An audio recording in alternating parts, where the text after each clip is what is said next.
نحمدہ و نصلی و نسلم علی رسولہ الکریم، اما بعد، بسم اللہ الرحمن الرحیم۔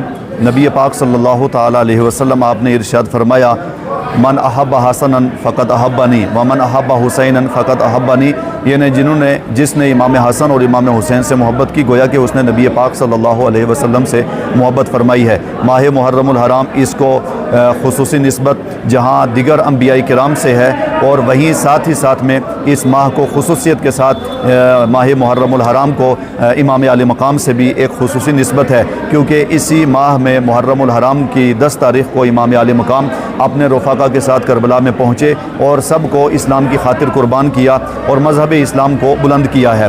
اگر حقیقت میں دیکھا جائے تو آج یہ سارا سلسلہ یہ امام عالی مقام کی قربانیوں کا صدقہ ہے۔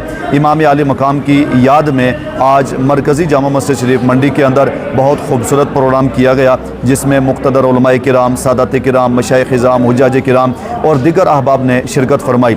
آج کے اس پروگرام کے جو مہمان خصوصی تھے وہ حضرت مولانا بلال کمار صاحب، جو کشمیر سے تشریف لائے تھے۔ بہت اچھا بیان کیا اور بہت اچھا میسج بھی دیا ہے۔ اس موقع پر جتنے احباب تشریف فرما ہوئے، شرکت فرمائی، ہم سب کا تہ دل سے شکریہ بھی ادا کرتے ہیں۔ اور خصوصیت کے ساتھ جو امام عالی مقام کا خصوصی پیغام ہے، وہ پیغام محبت ہے، اور اس کے ساتھ ساتھ اتباع سنت ہے، اور اس کے ساتھ ساتھ نبی پاک صلی اللہ علیہ وسلم کے اسوہ کی پیروی کرنا، یہی امام عالی مقام کا خصوصی سبق بھی تھا۔ اللہ تبارک و تعالی ان محافل کو اپنی بارگاہ میں قبول فرمائے۔